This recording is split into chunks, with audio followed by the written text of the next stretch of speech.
Hello friends. हाँ, mistake. इस video में मैं मिस्टेक के बारे में ही बताऊंगा।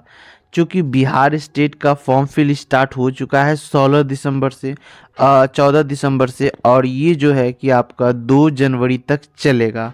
और बिहार स्टेट जो फॉर्म फिल कर रहे हैं जितने भी बच्चे, उनको इन मिस्टेक को इग्नोर करना है, यानी क्या सावधानी बरतनी है जिससे कि वो मिस्टेक नहीं हो। तो इस वीडियो में मैं आपको उसी मिस्टेक के बारे में बताऊंगा। तो इस वीडियो को बिना स्किप किए हुए स्टार्टिंग से लेकर एंड तक देखना, क्योंकि अगर आप स्किप करेंगे तो हो सकता है कोई नेसेसरी चीज़ आपसे छूट जाए और आप उस टॉपिक को ना समझो और आप फिर भी मिस्टेक कर दें। इसीलिए वीडियो को स्टार्टिंग से लेकर एंड तक देखना, मैं आपको सारा कुछ डिटेल में बताऊंगा। हाँ, वीडियो को स्टार्ट करने से पहले जो भी फर्स्ट टाइम चैनल पर विजिट किए चैनल को सब्सक्राइब कर लेना, क्योंकि इसी तरह की अपडेट से रिलेटेड वीडियोस और प्रिपरेशन से रिलेटेड वीडियोस आपको मिलती रहेगी। तो सबसे पहले मैं सब्जेक्ट कॉम्बिनेशन के बारे में बता दूं, जो कि मोस्ट इम्पॉर्टेंट है। वो आपको बिल्कुल ही मिस्टेक नहीं करनी है।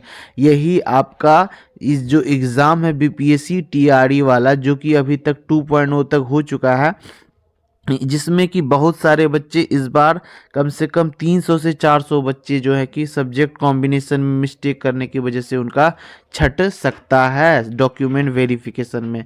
तो सब्जेक्ट कॉम्बिनेशन क्या होगा, क्या आपका ऑनर्स था, क्या उसके अनुसार आपको सब्जेक्ट रखना है बिहार स्टेट के फॉर्म भरते टाइम, वो सब कुछ मैं आपको बताऊंगा। तो सबसे पहले ये आपको पता होना चाहिए कि सब्जेक्ट तो जो होगा आपके जो भी होगा तो 150 नंबर का होगा। ये तो अब सिलेबस वाली चीज़ होगी आपका।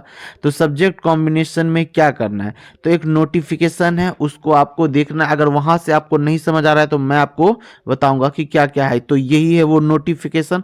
यहाँ से आपको डायरेक्ट समझ में नहीं आएगा तो मैं आपको बता देता हूँ कि आपको क्या क्या करना है। तो सबसे पहले जिसका साइंस वालों को मैं बताऊंगा, जिसका भी साइंस है, तो साइंस वाले को क्या करना है, जिनका भी ग्रेजुएशन में जूलॉजी से ऑनर्स किए हो, जो भी जूलॉजी से ऑनर्स किए हो और साइड से उन्होंने बोटनी रखा हो और साइड से उन्होंने केमिस्ट्री सब्सिडरी रखा हो, तो वो वाले बच्चे 100% आराम से उनका साइंस भर सकते हैं, क्योंकि उनका सब्जेक्ट ही है साइंस। वो बच्चे साइंस भर सकते हैं।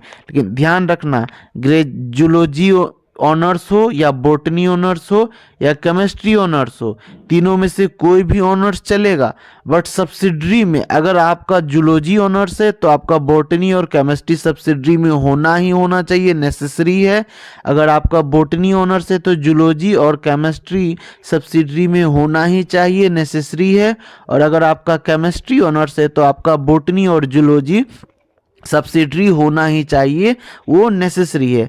अगर इस तीन तरह का कॉम्बिनेशन आपका मैच नहीं करता है तो आप साइंस बिल्कुल ही मत लेना, आपसे मिस्टेक हो जाएगी। आप एग्ज़ाम पास भी कर जाओगे, बीपीएससी का एग्ज़ाम भी दे दोगे, वहाँ भी पास कर जाओगे, फिर भी आप डॉक्यूमेंट वेरिफिकेशन के समय आप रिजेक्ट हो जाओगे। तो ये मिस्टेक नहीं करनी साइंस वालों का। और भी मैं सब्जेक्ट बता रहा हूँ। हाँ, इसमें आपको किस तरह का क्या करना है मैं वो भी बता रहा हूँ। जैसे कि जिनका अगर केमिस्ट्री है सब्सिडरी, अगर कोई एक चीज़ है, ठीक है, जैसे जूलॉजी है, ठीक है, जूलॉजी और या बोटनी में से नहीं है, जैसे कोई केमिस्ट्री ऑनर्स है किसी का और सब्सिडरी उन्होंने फिजिक्स रख लिया है और सब्सिडरी उन्होंने मैथ रख लिया, तो उनका वो सब्जेक्ट साइंस नहीं होगा। तो वो सब्जेक्ट अगर साइंस सेलेक्ट करते हैं तो उनका मिस्टेक हो जाएगा, ठीक है। अब जैसे जिनका कि फिजिक्स ऑनर्स है, जिनका कि फिजिक्स ऑनर्स है और उन्होंने केमिस्ट्री सब्सिडरी रखा हुआ है और मैथ सब्सिडरी रखा हुआ है, तो वो भी बच्चे साइंस को सेलेक्ट नहीं करेंगे, वो बच्चे मैथ को सेलेक्ट करेंगे, ठीक है। अभी मैं मैथ का डिस्कस करूंगा, फिर आपको डिटेल से बताऊंगा। तो सबसे पहले इसमें आपको मैं बता दूं कि क्या क्या है। देखिए यहाँ पे नोटिफिकेशन के थ्रू भी मैं बता देता हूँ। ये है सब्जेक्ट साइंस। साइंस में आपको क्या क्या बोल रहा है, प्राणी विज्ञान यानी जूलॉजी होना चाहिए, बोटनी होना चाहिए और रसायन शास्त्र होना चाहिए। इन तीनों में से अगर तीनों का तीनों कॉम्बिनेशन आपका है तो आपका सब्जेक्ट हो जाएगा विज्ञान। हाँ, इनके अलावा अगर आप इंजीनियरिंग किए हुए हैं, उनमें से आपका साइंस से रिलेटेड सब्जेक्ट था, जैसे बायोटेक्नोलॉजी या माइक्रोबायोलॉजी है, तो वो भी समाहित है इसमें, तो वो वाले भी बच्चे साइंस यानी विज्ञान सेलेक्ट कर सकते हैं स्टेट में, और बीपीएससी टीजीटी दे सकते हैं साइंस से। ठीक है, अब बात कर लेते हैं सामाजिक विज्ञान की। तो सामाजिक विज्ञान में क्या है, सामाजिक विज्ञान में यहाँ लिखा हुआ है स्पष्ट कि जो है कि आपका विषय इतिहास होना चाहिए, भूगोल होना चाहिए, अर्थशास्त्र और राजनीतिक शास्त्र होना चाहिए, और इन तीनों में से 2 विषय उत्तीर्ण हो। ठीक है, उत्तीर्ण हो, एक विषय इतिहास या भूगोल अवश्य हो। ये याद रखिएगा, आपका जो है कि हिस्ट्री और ज्योग्राफी नेसेसरी होना ही चाहिए, तो ही आप सब्जेक्ट सेलेक्ट कर सकते हो। क्या, तो आप सोशल साइंस यानी सामाजिक विज्ञान सेलेक्ट कर सकते हो। प्राचीन इतिहास विषय को इतिहास विषय के समक्ष माना जाएगा। हाँ, प्राचीन इतिहास भी, उसको भी इतिहास के समक्ष माना जाएगा। अब गणित की बात कर लेते हैं।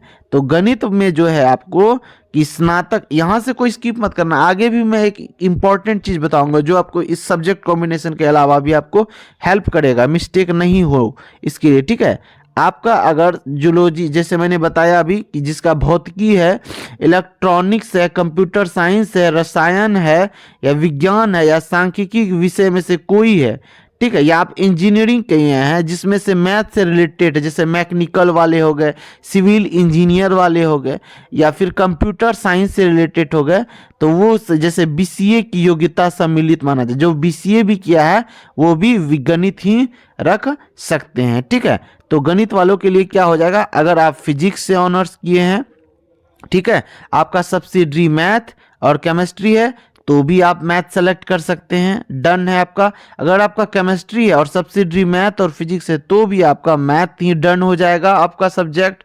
ठीक है, अगर आपका इन जैसे कि आपने मैथ ऑनर्स लिया, फिजिक्स और केमिस्ट्री सब्सिडरी है, तो भी आपका मैथ डन हो जाएगा। या फिर इंजीनियरिंग किए हुए हैं सिविल से, मैकेनिकल से, कंप्यूटर साइंस से, तो आपका मैथ हो जाएगा। तो ये था आपका सब्जेक्ट कॉम्बिनेशन।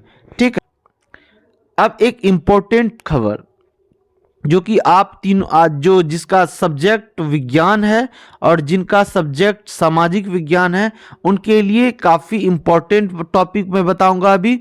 जिनका अभी पेपर 1 यानी आपका जो पेपर 1 है, यानी पेपर 1 जो भी डालेंगे, ठीक है, स्टेट के लिए पेपर 1 जो भी डालेंगे, जो भी साइंस के बच्चे होंगे, जो भी सोशल साइंस के बच्चे होंगे, तो उन लोगों के प्रिपरेशन के लिए मैं इसी यूट्यूब चैनल पे एक फ्री में सीरीज चलाऊंगा, जो कि कब स्टार्ट होगी वो सीरीज, उस सीरीज में आपको थ्योरी प्लस आपको एमसीक्यूज भी कराए जाएंगे और प्रैक्टिस सेट भी कराए जाएंगे। ठीक है, जिसमें से ये कब स्टार्ट हो रहा है, ये आपका हो रहा है हमारे चैनल पे 2 जनवरी से स्टार्ट होगा, only on YouTube study with Amit Kashyap पे। ठीक है, और यहाँ पे आपको थ्योरी एमसीक्यूज प्रैक्टिस कराए जाएंगे, और आपको जो है कि पूरी तरह से प्रिपेयर्ड किया जाएगा, और आपको स्ट्रेटेजी भी बताई जाएगी कि आप सेल्फ स्टडी किस प्रकार करेंगे।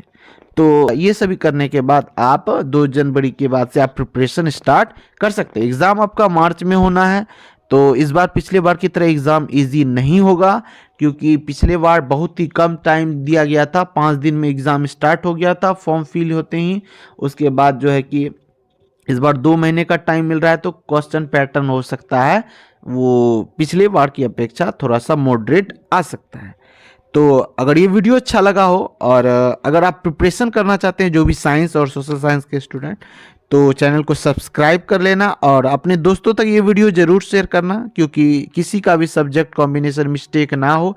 जिनका भी सब्जेक्ट साइंस है, जिनका भी सब्जेक्ट सोशल साइंस है, जिनका भी साइंस है, तो इन तीनों वाले को ज़रूर शेयर करना, ताकि उनका सब्जेक्ट कॉम्बिनेशन सही हो।